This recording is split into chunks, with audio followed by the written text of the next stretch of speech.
Good morning. It's Matt here with Semperfly, and as you can tell, I'm not next to my airplane. Even though I'm in Central Florida, it's about 52 degrees this morning, and I just don't fly in an open door airplane when it's 52 degrees. It's not happening, even though the sun's out. But I wanted to do a video today talking about another part of aviation that I used to really be involved with. It was a big deal, and that was the building of a VANS experimental aircraft. Keep in mind from here on out in this video, when I'm talking about VANS, I'm generally talking about the entities. That's both the original VAN, the man who owned the original designs, designed these airplanes and built the company up, and VANS Aircraft, which is the entity now which has been producing these kits for quite a while, and the one that is currently in bankruptcy. VAN actually sold the company to the employees quite a few years ago, so I'm not sure what the details entities are, but it's still obvious from the videos that the man we call VANS is still very much the guy who's kind of the leading force in what's going on right now. From about 2013 to about 2018, I spent a lot of my time every weekend and most nights working on building an RV-6 aircraft. If you've been around general aviation the last 10-15 years, you've probably seen a VANS, or an RV as they're commonly called. They're working on an RV-15, which is a tail dragger. They've got a whole bunch of different ones. RV-10, which is a four-seat one. Nice airplanes. Pretty basic aluminum monocoque construction. A lot of riveting.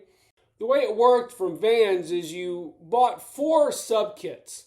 An empennage, which is most of your tail, wings, fuselage, and then what was called a finishing kit, or what was commonly called among builders an almost finishing kit, because after you finished with the finishing kit, you weren't finished, but that's another story. You bought these 4 sub-kits as you went along, and at the end you added a whole bunch of other things, mostly systems and engine, avionics, electronics, interior, paint, prop, a whole bunch of other things, and eventually at the end of the day you had a completed airplane. I got pretty far along in my construction, and right when I was about finished, within a few months of being finished, I went and got my tail wheel rating since I was building a tail wheel RV. That was when I discovered the Aeronca Champ and the Piper Cub. Pretty soon I realized that was the kind of flying I wanted to be doing, so I sold my RV project. I call it a project because it wasn't licensed yet to fly, and it actually was worth more being parted out than it was as an individual project. So I pieced it together and sold most of the parts and got into flying my Cub, which you can see on my other videos. I see VANS or RVs at my airport on a regular basis, and some of them are really nice, and some of them are not really nice, but you can say that about Cessna 172s too. Beginning last fall in October, VANS put a video on their website that basically announced they were ceasing operations because of some financial difficulties.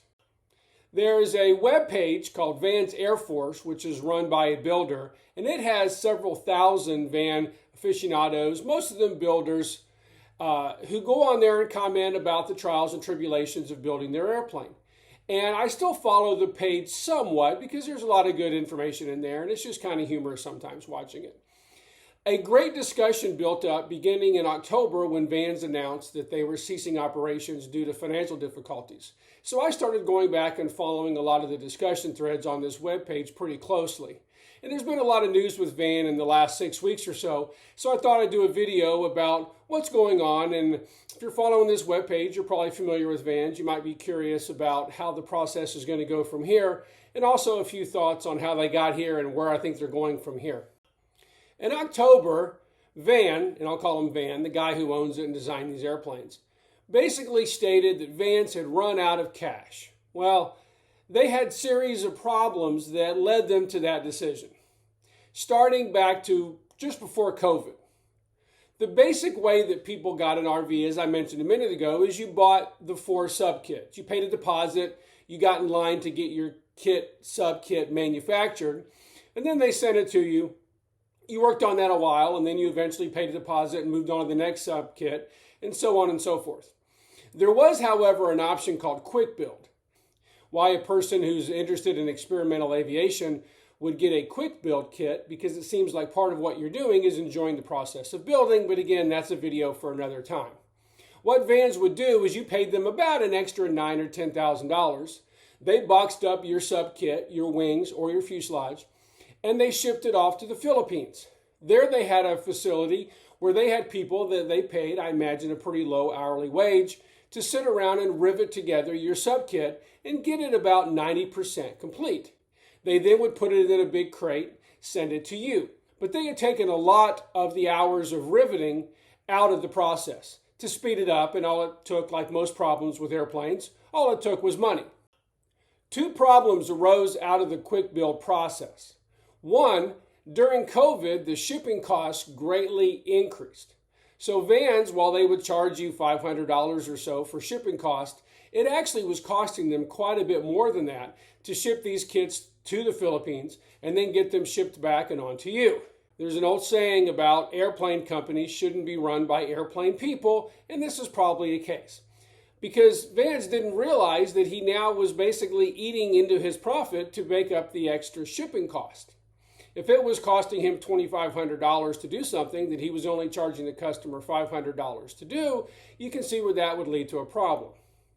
Another problem with the quick build kits is there became a couple issues with quality. Over the years on the Vans page, you would see complaints where people would get their quick build kit back from the Philippines and they would go through it and there would be some real issues with the riveting. In short, the quality control just wasn't up where it should have been. A lot of the people who were building these kits make Sheldon on Big Bang Theory look like he's easygoing. I mean, their OCD is off the limits. So when they got these kits back from the Philippines, they would really go through them. And if they saw a squashed rivet or something, they called Vans to complain because that was what they had paid someone else to do and they expected it to be a higher quality. A bigger problem with the quick build kits is that they came back primed, means they would spray primer on the kit as they put it together to fight corrosion. There's a whole discussion on Vans about what kind of priming you should do and when you should prime it. But the people in the Philippines used a couple primers that basically led to corrosion. So when people in America got their kits and opened them up, supposedly a new kit that had just been manufactured, the corrosion was actually getting to be pretty bad because of the type of primer that they had used. In Vans' defense, he felt an obligation to replace these kits.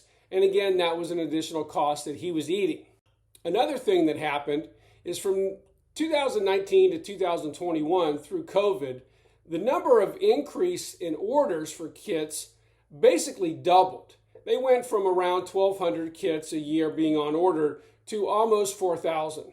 This caused a drastic backlog in the number of kits. Van didn't like the backlog because he was trying to run a good company and trying to provide good customer service. So what he did is he started farming out to vendors some of the part manufacture. The way Vans had been doing it for many years was on a CNC machine, which uses a mechanical punch to create the part and to punch the holes in it so that when you get your kit, all the holes line up and you just have to drill a little bit bigger hole and then you can go on to riveting. Part of the vendors that Van used to increase production of the parts use laser cutting.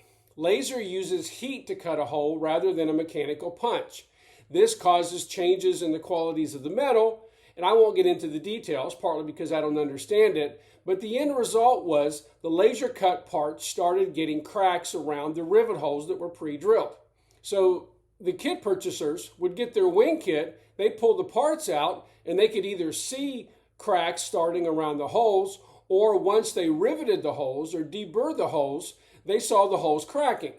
Cracking in aluminum in an airplane is bad. There were numerous threads all over the Vans Air Force webpage about people who were discovering cracks in their parts that they had ordered from Vans. Remember the part about these people being a bit OCD. Understandably, they were pretty upset. Building an airplane that you have convinced yourself is going to be higher quality than a Cessna or a Beechcraft because you're building it on your own, you're certainly not going to start off with parts that are defective to begin with.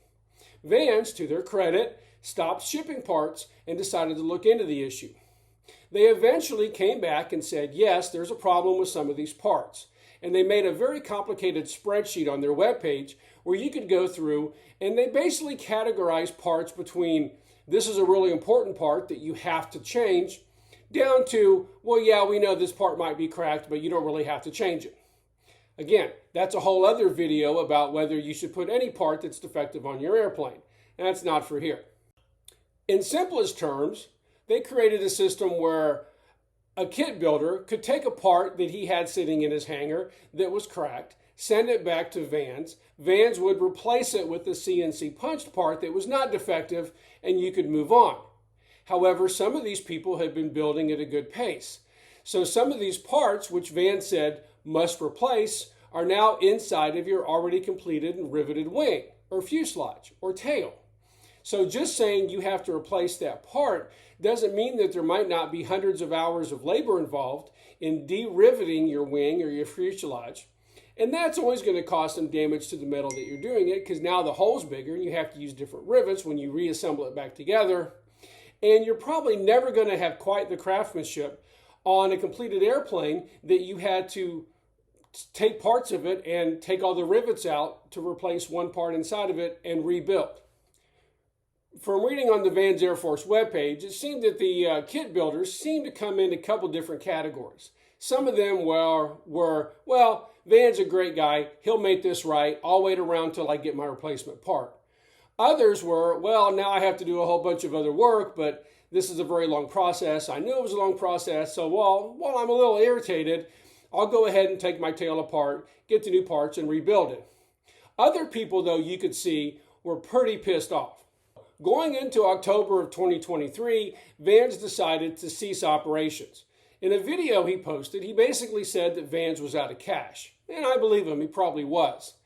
But this was the result of several years of warning signs. He had been using kit deposits from people showing up now, ordering a kit, sending a deposit, to pay for him to fix these other problems, the corrosion problems, the quality control problems with the quick build, and replacing laser cut parts, and to fund ongoing operations. That is a big warning sign when you're taking money away from a future order that you haven't done yet to pay for an order you messed up last year. It was only a matter of time until those two nexuses met and he was out of money. October of 2023, Vans ceases operations and says he's going to reevaluate. Well, now it's time for a disclaimer. While I do have a license to practice law in the state of Florida, I don't actively practice, and what I'm about to say for the rest of this video should not be construed as legal advice to any entity or individual. But here goes. Back in the 90s, I did practice a fair amount of bankruptcy law, and when I saw his video in October of 2023, I knew what was coming. Vans had a bunch of liability, he owed a bunch of money to a bunch of people. Some of those people that he owed money to or parts to were very upset, and he was out of cash. It didn't take long to realize that he was going to go into Chapter 11 bankruptcy, which is what he did. And a video got posted a few weeks ago phrasing Chapter 11 bankruptcy as this is going to fix all the problems. Well, it's not. I'm going to take a second and describe the basics of Chapter 11 bankruptcy. This is from somebody who hasn't practiced bankruptcy law in 25 years, but here it goes. Basically, what the owner is going to do is he's going to make a list of everybody he can possibly conceivably think of that he owes money to or that has a reason to sue him. He's going to list them as a creditor. The creditors are going to get divided up into secured, people who have some property interest or a security interest in a piece of property they can possibly get back, and unsecured, people who just have a contract right to get a part or a service. Van took everybody who he possibly could owe money to, like Homing, other vendors that were providing parts, and all of the kit builders who had sent deposits and were waiting on parts from him, and he listed them all as creditors.